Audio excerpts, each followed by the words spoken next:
CBI விசாரணை கேட்கிற வழக்கு. அந்த வழக்குல வந்து சப்போஸ் மதுரை உயர்நீதிமன்றம் சிபிஐ விசாரணை பண்ணலாம்னு சொல்லிட்டாங்க வச்சுக்கோங்க. அப்பதான் நெருக்கடி வரும் ஆக்சுவலா. அப்போ வந்து சிபிஐ வந்து அரெஸ்ட் பண்ணுமா, பண்ணாதா விஜய, இந்த மாதிரி விஷயங்கள் அந்த இந்த விஷயம் நெருக்கடியிலிருந்து எப்படி காப்பாத்துறதுன்னு அப்போ பாஜக அரசு உதவி பண்றதுக்கான வாய்ப்புகள் இருக்கு. ஆனால் அப்படி வந்து உதவி பண்ணுவாங்க அப்படின்னு நினைச்சு வந்து இவர் போனாருன்னா, இவருடைய அரசியல் எடுத்த எடுத்த உடனே வந்து ஒரு பின்னடைவை சந்திக்கும். இந்த கரூர் சம்பவமே அவருக்கு ஒரு பின்னடைவை கொடுத்திருக்கு. இப்ப அடுத்தது வந்து கொள்கை எதிரின்னு சொல்ற பாஜக சைடுல அவர் போனார்னா, இந்த நெருக்கடியை தீர்க்கறதுக்காக போனார்னா, அது இன்னொரு பின்னடைவை கொடுக்கறதுக்கான வாய்ப்பு இருக்கு. அதற்கு பதிலாக அது சிபிஐ என்கொயரியோ, தமிழ்நாடு கவர்மெண்ட் என்கொயரியோ, எந்த என்கொயரியா இருந்தாலும் பரவாயில்ல.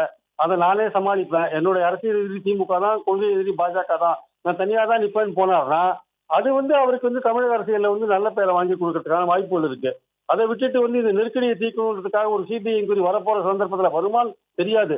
வரப்போற சந்தர்ப்பத்துல இந்த மாதிரியான ஒரு பாஜக சைடு போற ஒரு முடிவை வந்து இவர் எடுத்தார்னா, அது வந்து தமிழ்நாட்டு அரசியல வந்து பிஜேபி, ஆன்டி பிஜேபின்னு ரெண்டு ரெண்டு லைனா போலரைஸ் பண்ணும். ரெண்டு லைனா போலரைஸ் பண்ணும்.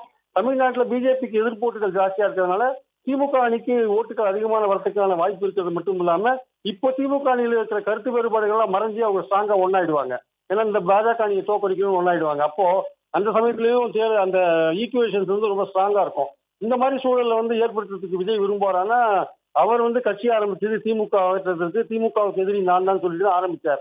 ஸோ இந்த சூழல் அவர் விரும்புவாரா மாட்டாருன்னு தெரியாது. ஸோ என்னுடைய கருத்து என்னன்னா, அவர் வந்து இந்த நெருக்கடியை வந்து தானாகவே மீண்டு வரதுக்கான ஒரு முயற்சியில் இறங்குவாரே தவிர, பாஜக பக்கம் போவா அது சிபிஐ என்கொயரியோ, தமிழ்நாடு என்கொயரியோ தானாகவே மீண்டு வரதுக்கான ஒரு முயற்சியில இறங்குவாரே தவிர, பாஜக சைடு போவாரு. ஆனா பாஜகவுக்கும் அதிமுகவுக்கும் ஒரு ஆசை இருக்கு. ஆனால் இவர் போவாரா என்பது சந்தேகமான விஷயம். அப்படியே இவர் போனாலுமே அது இவருக்கான ஒரு பின்னடைவின் இன்னொரு ஆரம்பமா இருக்குன்னு என்னுடைய கருத்து ஆக்சுவலா.